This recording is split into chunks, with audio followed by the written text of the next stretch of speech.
Comunicación objetiva, veraz, comprometida y sin ataduras. ¿Qué pasa? Con Soraya Castillo.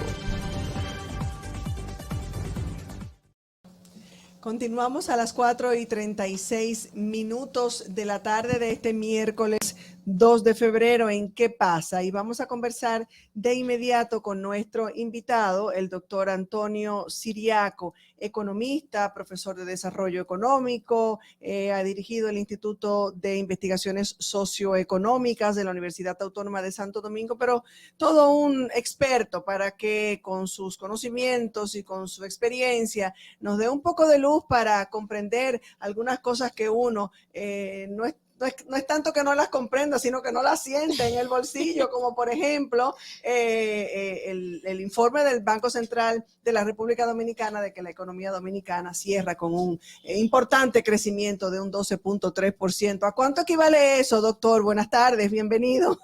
Buenas tardes Soraya, buenas tardes a todos los que están ahí en cabina.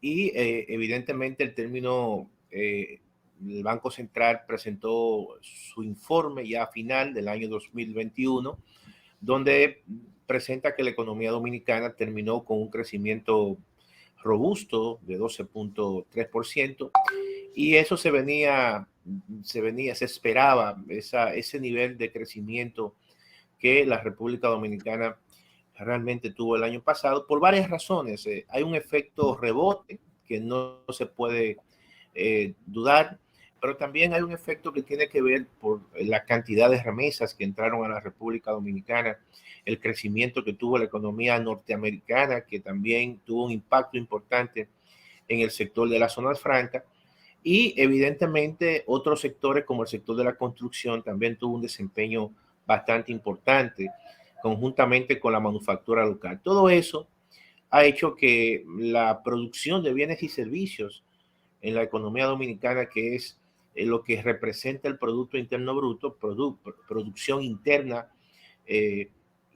creció a ese ritmo, a esa tasa de crecimiento. Y es una buena noticia en el contexto post-pandémico, en un contexto de recuperación y también en un contexto a nivel internacional. La República Dominicana, conjuntamente con Chile, con Panamá y básicamente creo que Perú, tuvieron un crecimiento sumamente importante durante el año pasado, 2021. Ahora eso se corresponde, doctor, independientemente de esos números que están claros, están ahí, los números con los que cerró nuestra economía el año pasado, pero eso se corresponde con la realidad, con lo que vivimos, con... algunos dicen que esto es una burbuja donde el Banco Central nos tiene. Bueno, este año, porque hay que tomar en consideración de dónde viene la economía dominicana antes del año 2021. Viene de una situación de una pandemia, una economía cerrada, y cuando la economía se reapertura, evidentemente que, como he dicho, hay un efecto rebote. Pero si analizamos el crecimiento del año pasado con respecto al crecimiento del 2019, que es un año normal, la economía apenas tuvo un crecimiento de un 4%, 4 puntos y algo. Entonces, evidentemente que no es un crecimiento malo, pero no es el crecimiento como la gente lo ve, que ese 12%. Ese 12% es fruto precisamente de la situación que ocurrió en el año 2020. La economía cayó muy profunda y entonces todo ese efecto rebote claramente que se expresa en ese alto nivel de crecimiento, y también incorporando los elementos adicionales que te he dicho, más remesas, más crecimiento en Estados Unidos. Pero la economía dominicana, cuando comparamos ya ese crecimiento con años normales, 2019, 2018, más o menos es un crecimiento que va en la tendencia que venía la economía dominicana, un crecimiento de 5%, en algunos años 6%, 4%. De manera que no podemos ver esto como una situación que va a permanecer, sino hay que verlo dentro del contexto de dónde viene. Viene de una crisis muy fuerte, de una economía que estuvo cerrada, y que ahora este año 2022 es el año realmente normal, porque el 2020 fue un año perdido. El 2021 un año de recuperación y el 2022 es un año normal. Por eso es que las proyecciones para este año del crecimiento de la economía básicamente ya es un crecimiento muy moderado. No es el crecimiento que tuvo el año pasado, es un crecimiento que se espera este año entre un 5 y un 5.5%, de tal forma que ya hay una gran moderación del crecimiento. Ahora, es obvio que hay situaciones que han surgido dentro de este contexto post-pandémico. No solamente que la economía dominicana ha tenido un crecimiento muy alto, pero ese crecimiento ha venido acompañado de situaciones ya que son preocupantes y que verdaderamente constituyen un reto para las autoridades y la economía dominicana en este año 2022, que es el tema de la inflación. La inflación que se expresó y se ha venido expresando desde el año pasado, concomitantemente con esa recuperación también ha habido un incremento de precios importante, de tal manera que el año pasado el Banco Central estableció una meta de inflación de un 4% y la inflación al final del año 2021 terminó en 8.5, es decir, el doble de la inflación meta que se ha trazado el gobierno. Y esa tendencia ha seguido durante este mes del mes pasado, el mes de enero y parte del principio del mes de febrero. Por lo tanto, hay situaciones ahí que el gobierno tendrá que tratar de minimizar, porque el componente importado de la inflación, que es un componente que hay muchas variables, distorsiones y disrupciones en la cadena de suministro, escasez de mano de obra en algunos mercados importantes de productos, pero también situaciones de carácter geopolítica que han venido afectando básicamente el mundo, que es el caso. Por ejemplo, doctor, y discúlpeme que le interrumpa, esta situación del conflicto armado que pudiera presentarse entre Rusia y Ucrania y que ya hay movilizaciones de algunos países importantes, ¿cómo podría afectarnos también en el aspecto de la economía? Tú lo has dicho perfectamente, Zoraida. Mira, en el caso, por ejemplo, de ese conflicto, que todos sabemos la importancia en la producción incluso de combustible, en este caso de gas natural, de Rusia, que Europa exporta de Rusia, el 34% de las exportaciones de Europa de gas natural vienen de Rusia. Hay que tomar en consideración que hay un gasoducto que obviamente tiene que pasar por Ucrania para abastecer toda la Europa, pero también no hay que olvidar que Rusia produce alrededor de 10.3 millones de barriles diarios de petróleo. Por lo tanto, cuando este conflicto ha venido generando tensiones en los mercados de hidrocarburos, en los mercados de combustible, y los precios, en este caso del petróleo, sobrepasa los $80, el precio del gas natural está totalmente caro, el precio incluso del carbón, por situaciones que están ocurriendo en China. Y esa situación afecta mucho a países como la República Dominicana, que es un país importador neto de combustible, de petróleo, y que no hay que olvidar que la matriz energética en la República Dominicana requiere el 75% de combustibles fósiles, llámese petróleo, gas natural, carbón, y por eso es que estamos viendo que los precios incluso de la tarifa eléctrica se han venido incrementando, y eso también ha venido atizando los niveles de inflación conjuntamente con el incremento en los precios de los combustibles.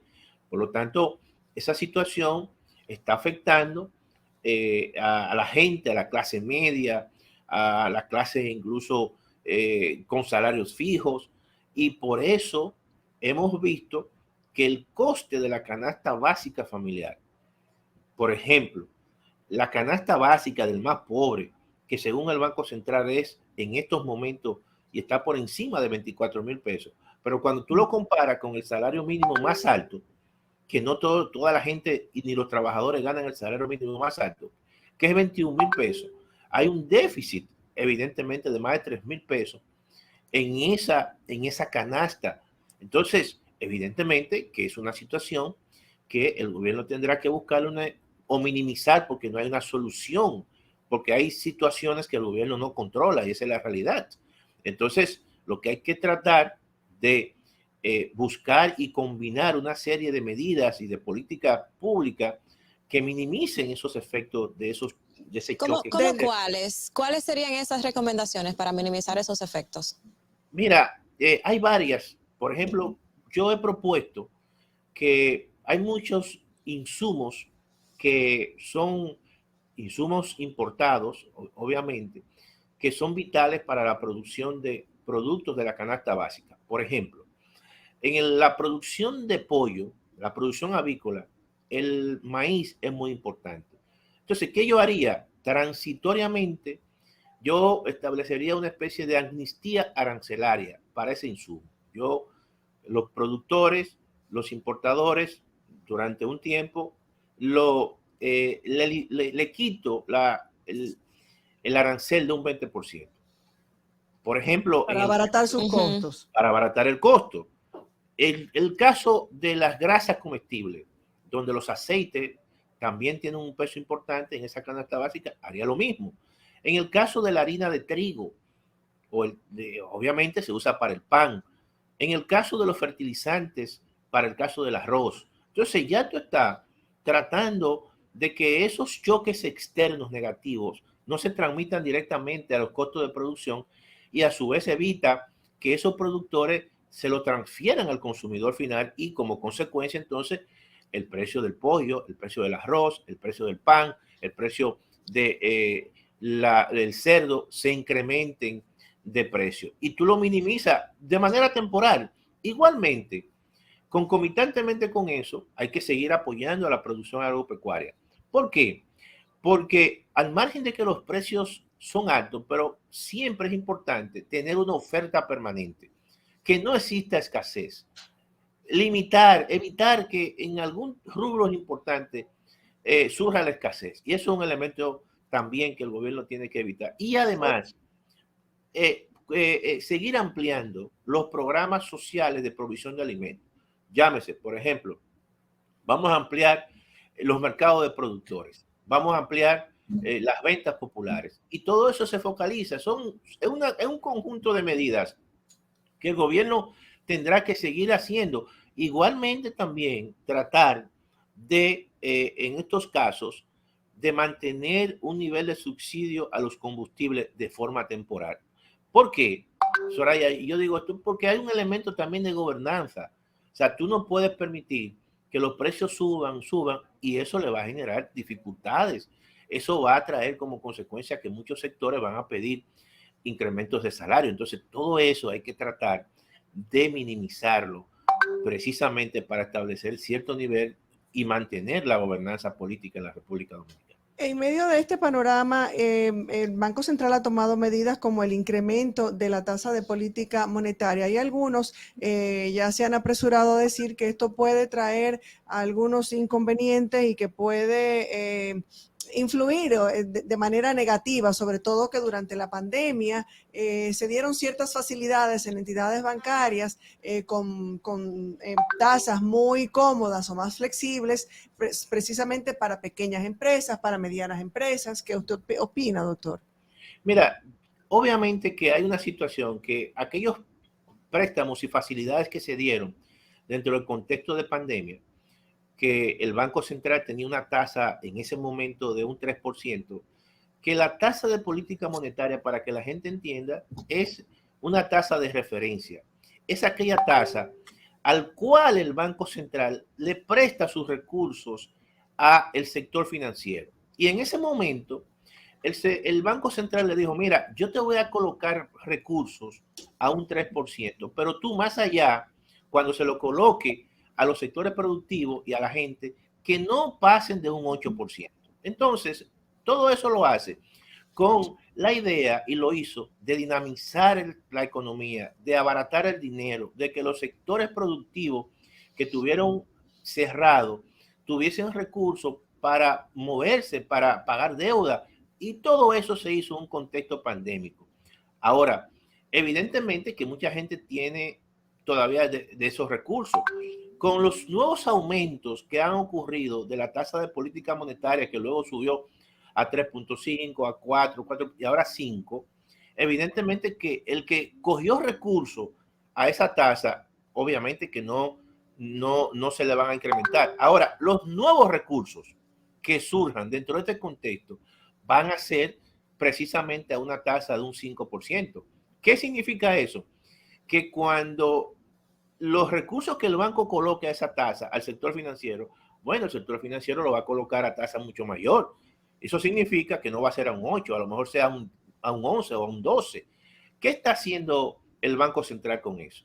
Bueno, está encareciendo el crédito, el dinero, y eso afecta las decisiones de cada uno de nosotros, de consumo, por ejemplo.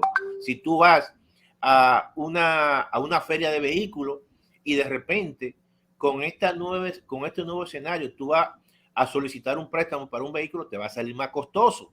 O si tú vas a solicitar un préstamo hipotecario en este nuevo contexto, te va a salir más costoso. Y entonces, esa medida está afectando tu decisión de consumo.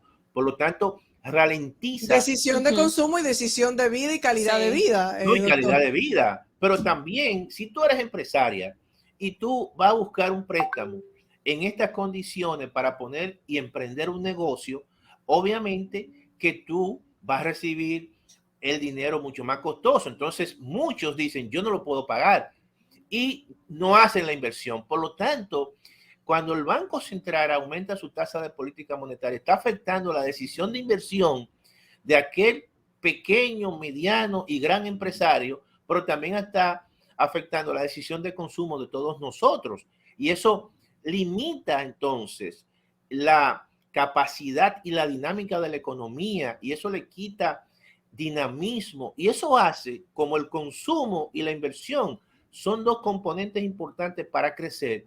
Eso entonces ralentiza el crecimiento de la economía. Pero el Banco Central lo está haciendo. Y con esa forma de frenar entonces el consumo y que haya dinero es una manera también de contrarrestar esa inflación. O sea, sí. Correcto, correcto. Imagínate, la inflación es un concepto que viene de la palabra inflare. Imagínate un globo que está inflado.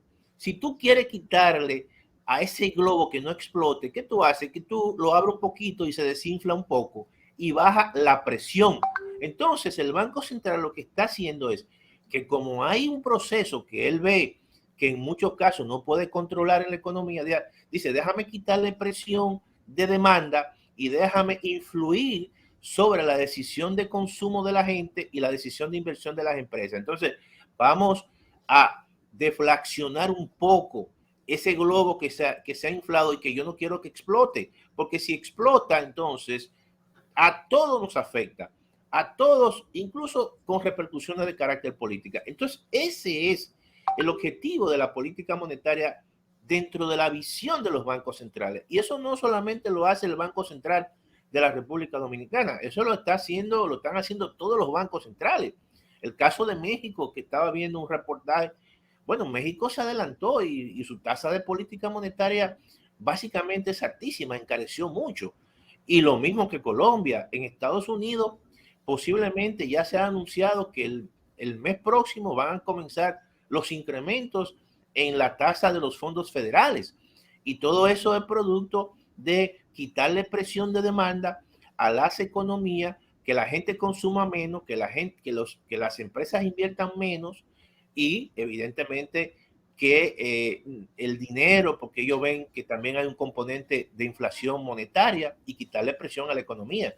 Y de esa manera, los bancos centrales tratan de mantener como dicen, esas expectativas que ellos crean a principio de año, cuando te dicen, mira, como hizo el Banco Central de la República Dominicana, a principio de año te presenta un documento y te dice, la inflación meta del año 2022 va a ser un 4%. Y el Banco Central tiene que mantener eso, porque ya no lo pudo hacer el año pasado. Si no lo hace este año, entonces la gente le pierde credibilidad.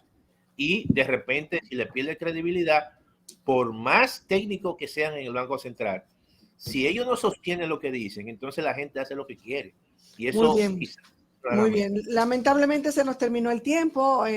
Doctor Ciriaco, muchísimas gracias por compartir con nosotros todas estas... No, y por explicarlo de esa forma. Explicarlo de una manera tan llana, que es lo que a veces nos hace falta y le hace Claro. falta a nuestra audiencia. Ya decía, en medio de este panorama económico y financiero global y donde persiste la inflación y ciertas incertidumbres que prevalecen precisamente por esta misma situación económica y por la que todavía seguimos con ella, que es el tema de la pandemia. Muchísimas gracias de nuevo, doctor, y ojalá contar con usted en otro momento y en otra ocasión. Y lamentablemente, Leonel, si todos los temas que teníamos, pero valió la pena porque el doctor Ciriaco ha sido bastante explícito y ha podido aclarar muchas dudas. Así nos despedimos, lamentablemente, solo por el día de hoy. Si usted quiere mañana sintonizarnos y si Dios nos lo permite de nuevo. Así es. Buenas tardes. Hasta aquí, ¿qué pasa? Con Soraya Castillo.